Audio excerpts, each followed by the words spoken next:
Hello, everyone. Good morning, good afternoon, wherever you are watching me from. This Vera TV program in the building. Oh, yes, my loved one out there, my beautiful people. I greet you all, I appreciate you all. This Vera, this Vera TV program. God bless you all. I appreciate you all. Thank you for watching. Thank you for being there. Thank you for subscribing to my YouTube channel. But this very video is going to pursue the Enter Hearts TV. I thank you. I appreciate you all for being there, for subscribing. Please don't fail to subscribe to my Vera Comedy TV so that anytime I upload, anytime I do anything, you will be notified. Yes, my Vera Comedy TV, so that we can start our comedy there, guys. Oh yes, my lovely people out there. I greet you all. I appreciate you all. So thank you. I'm back again. We have a good topic today, guys, that we're going to talk about, my beautiful people, of which we're going to know the thing we be saying we want to talk about here, guys. Oh yes, how do I look? I look. Oh yes, I'm the boss. Yes, I'm the boss, guys. Oh yes, my people, God bless you and I appreciate you a lot. Thank you so much in the building. So my beautiful people, what we are trying to talk about today, my beautiful people, now about this lady we call herself Lolekia. Well, no, I will say Vera, no. Me, I'm a type of person. I know they like oppression. Or because you know one thing about person, you go one use and take laugh or you go one use and take bring down. No, I'm not that type. I don't like it. So many of them, they are aware of what this lady they try to do our leader called Mommy Monica, the female president, the Ogboge one, the shine your shine, the we move forward ever, backward never.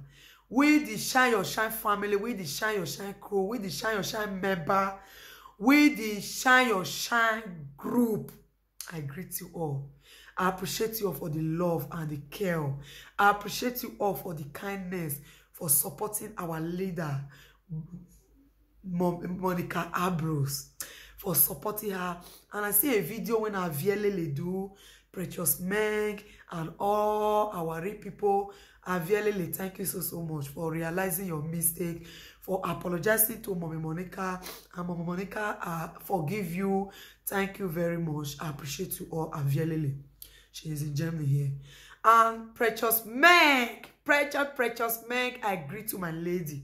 I twirl for you. God bless you so much. I appreciate you a lot. Thank you for standing by Monica, for supporting Monica, for standing by her. God bless you. And again, if you need one, God bless you. If you need, God bless you. Forget talk whether they talk. You be past all those talking. We don't do you anything, VNV. Move on with your life. You are a single lady. You have right to fuck anybody you want to fuck. You have right to vandalize anybody you want to vandalize.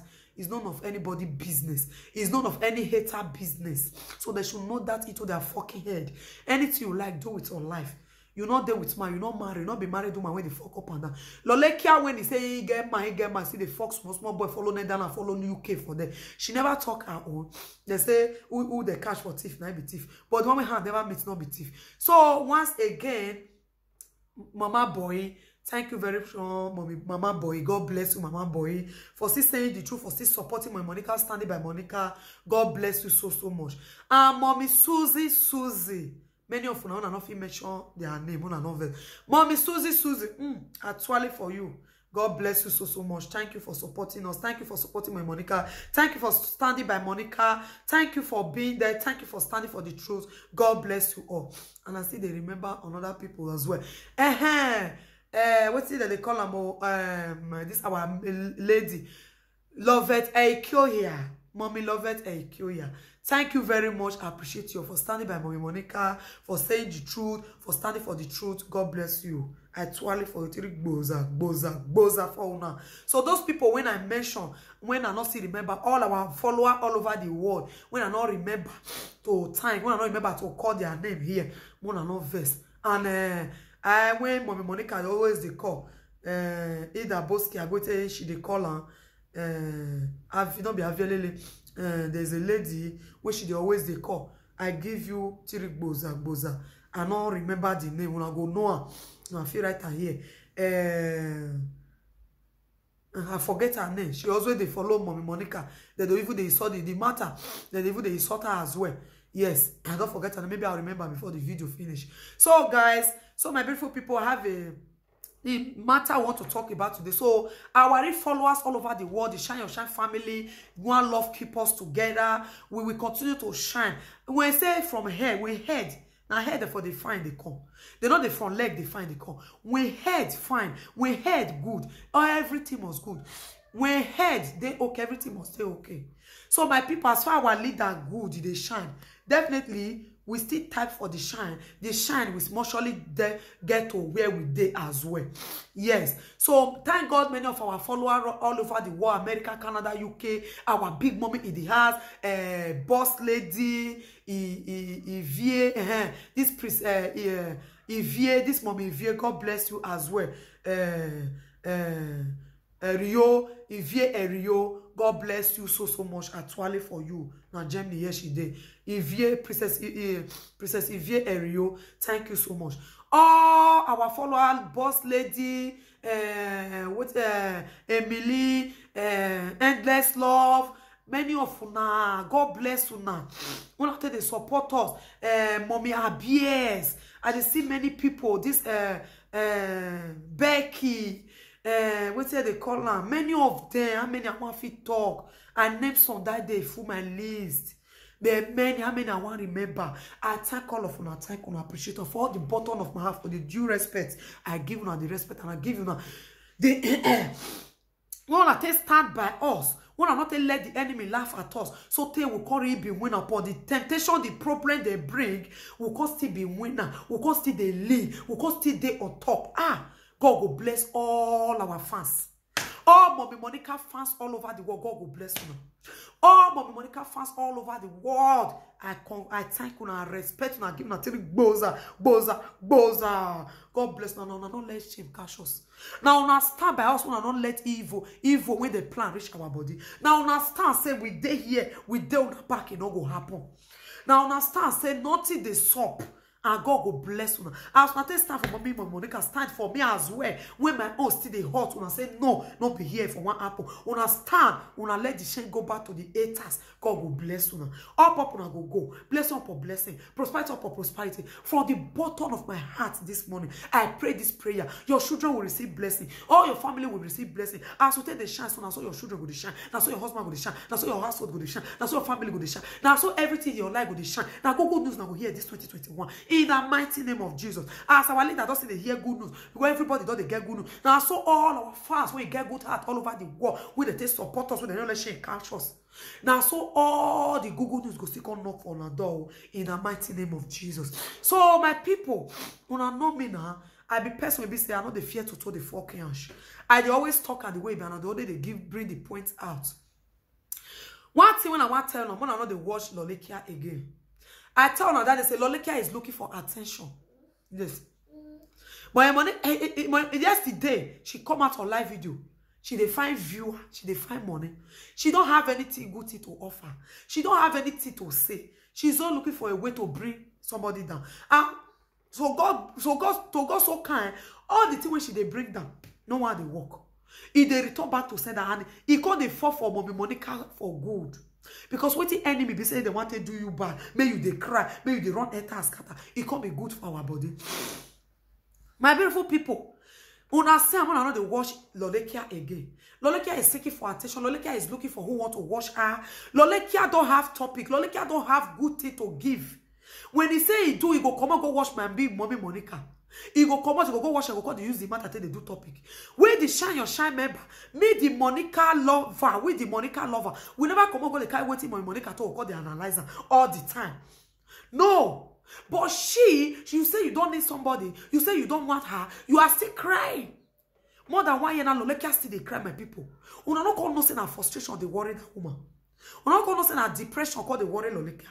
Una no call no say she no call the get a bad head, now call the follow her. The woman when say now so Mommy Monica they use the star. Now they don't separate. Now which star now they call they use?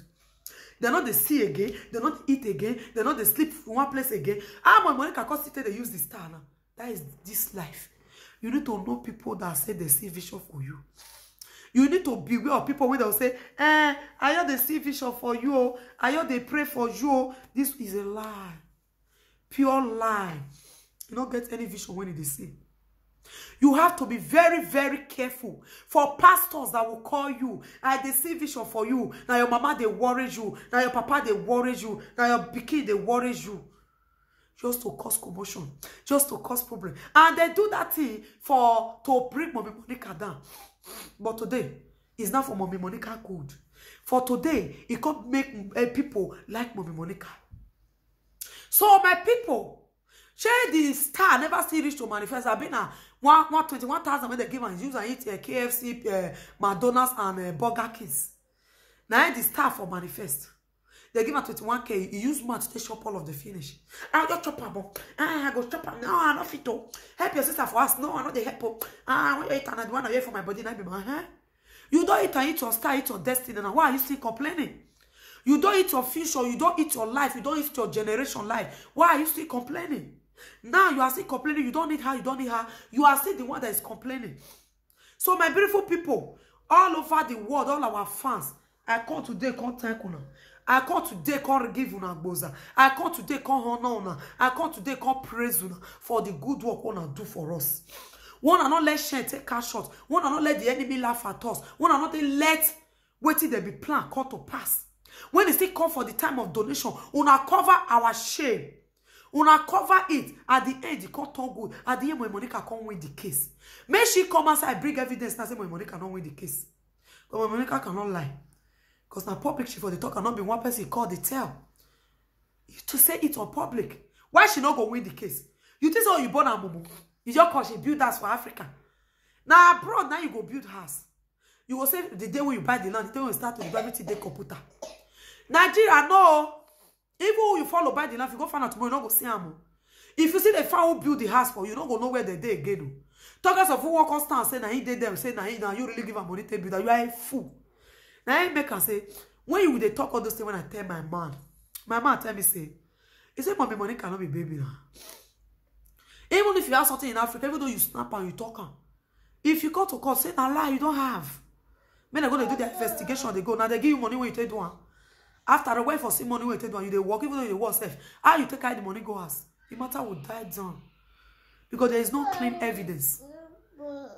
Now, the one where you do right here, and I claim evidence, they will be say, they never talk on. When they check computer, I go show. So now, I really know, say, Lole can a fool. Now, big mugu. You were thinking they were waiting, they want on Africa, I do. Waiting, they imagine me for all those haters. They forgot, say, waiting, the Africa, not concern Oyibo. Anything where the Africa, not concern Oyibo. Before you go say, so you bought the interfere for waiting the Africa, not say the thing, they dangerous. And now they go investigate by themselves. They'll go really check, and everything we give them, let them be true too. Because in case if they go investigate, may not be like, because if they come back, you are in soup. Now you go take us, you talk something, you talk and so, hey, you don't cash them. If not so, not be waiting, they relevant for their computer, not be waiting, you not break the law, you not break the rule. You just go say, person say, get this one for us. Person say, get that. You not consign them, huh? It's none of their ethic. You not consign anything from Africa, not consign them, because they really know say many things for Africa are fake. There are some documents you will bring right here, they'll talk say are fake documents. They'll say they will go investigate by themselves before they will grant them. Now lie I talk, especially in this country when like this one. They'll say now lie you lie, they're not going to believe you. They'll say you lie, even though you say not true, they'll say they will investigate. They'll say when you bring them, give them all the things they need to know, all the evidence. Then they'll go and check it out. Hey. You say you go school, you be really fool. Now so YouTuber, now you get 150 YouTuber really. My YouTube went me for the suffer. They talk, sometimes my throat go crack. Sometimes people go call curse me. Now Mommy Monica get that. Now Mommy Monica people, now Monica get all the YouTuber. You can't say you born on guesses. Where all the old money call they enter? If they go check account, small money that they give her for YouTube, now lay how they enter. They go find check all the email. They see another person in all day. Ah, come. They go check on a YouTube channel, they give them something. You got to say they be fool.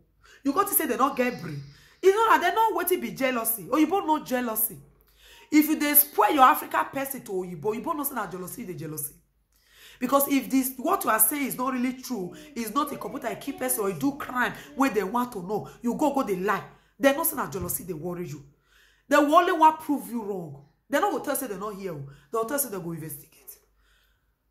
They'll currently find out, they'll say, they don't say we Africa, they jealous ourselves. They say they jealous themselves.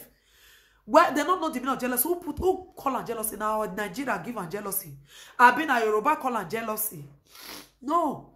Now you both name that name. Jealousy is existing. So you need to know that into your fucking head, Lolekia.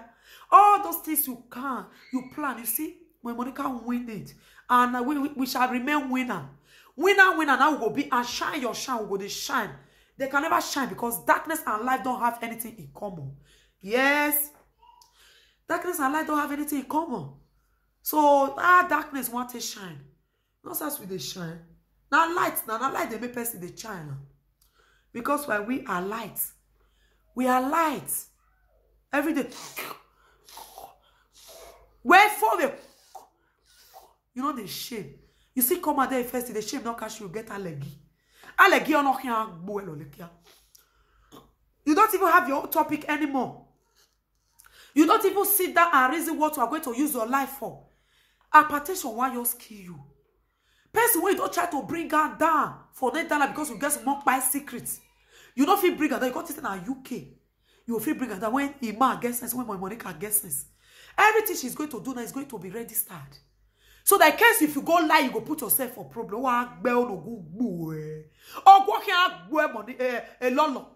Elolo kwa ki an gbu e. Elolo va poga lawe gbe. Elolo va poga lawe gbe lolo. Ogwo ki an gbu e.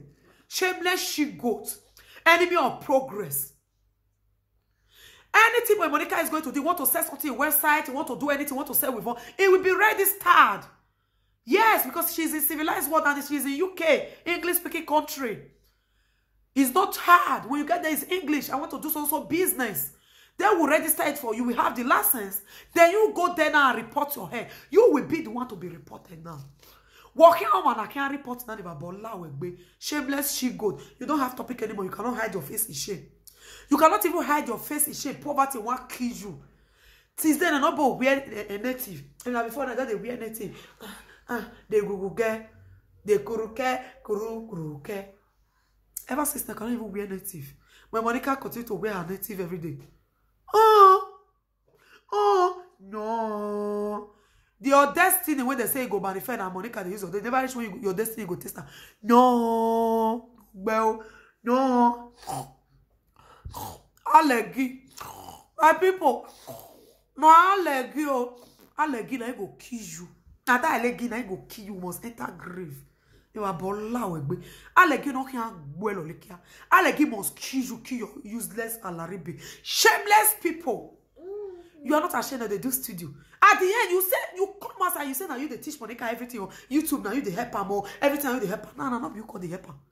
Just so you know everything you were saying about her, all is lie. Nah. What did she do now? You call the copy. I will not go take belief hard for this one. If you talk now, you go call, talk and analyze the matter. If you talk now, you go call, you don't get your hot topic again. Meanwhile, at that time, you say now you they give YouTube, now you show her more. Facebook, now you tell us they tell the operator more. But it's there now. Not because they show, not because they operator. Even the studio where they open, MA Media, now you can go they copy them. So why we not go believe her? Why we not go believe her? Shameless she-goat. My darling people, my darling fans, I'm glad to hear this video here. Thank you very much. This video go to pursue the Enter Hearts TV. Please don't fail to subscribe. Please don't fail to give your comment below. Please don't fail to subscribe to this YouTube channel. Thank you very much. I appreciate you. And drop your comment below. Thank you. I'm about to go right now. Bye.